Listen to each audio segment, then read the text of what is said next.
First on Fox, the GameStop stock battle between Wall Street hedge funds and small-time investors is now being looked into by the feds. Yeah, and the man at the center of it all has ties to our area. Fox 46's Ryan Kruger joins us live in the newsroom tonight to explain what it is we saw on Wall Street, right? Yeah, so the most important thing to understand this story, you have to understand what it means to short a stock. It really goes the exact opposite of the old adage of buying low and selling high. When you're shorting a stock, you actually want that price to drop. So let me try to explain it to you the easiest way possible. Let's say that I'm a hedge fund manager, right? And I want to short a stock. In order to do that, I actually borrow a stock from a broker and then I immediately sell it to a buyer. Let's keep things easy. Let's say I sold it for $10. Okay, now I've got 10 bucks, but that's not profit, remember? Because that's not my stock. I have to give that stock back to the broker eventually. I'm waiting for that price to drop. Let's say it does drop. Let's say it drops to $5. Then I'm immediately going to buy the stock back, give it back to the broker.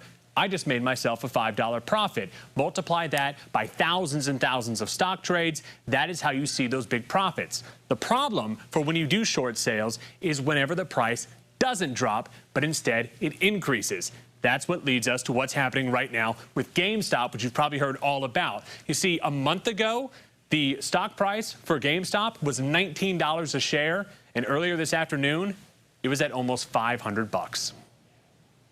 It's a battle between the Redditors and the hedge fund. In this case, Gabe Plotkin of Melvin Capital, who happens to be the part owner of the Charlotte Hornets. Industry experts estimate he's likely lost billions of dollars so far. I have not seen anything like this. This is brand new as far as our industry goes. Dean Williamson is a certified financial planner with Raymond James. He tells me his phone has been ringing off the hook with investors wanting to know if they should jump in on GameStop. His advice? Stay far, far away. I think people buying right now, small positions, is not necessarily the best thing to do because I think you're going to see this. I think this is going to implode, personally.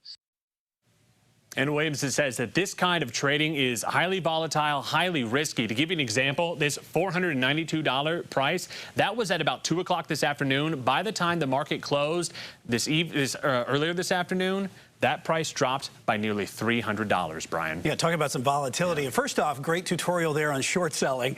And Ryan, another wrinkle to this story is that the app that many of those traders use, Robinhood, stopped all trading on GameStop today. Yeah, and that is causing a huge controversy, Brian. In fact, a class action lawsuit was actually filed this afternoon where basically people are claiming that Robinhood is looking out for the big hedge funds and not for those small-time investors. Yeah,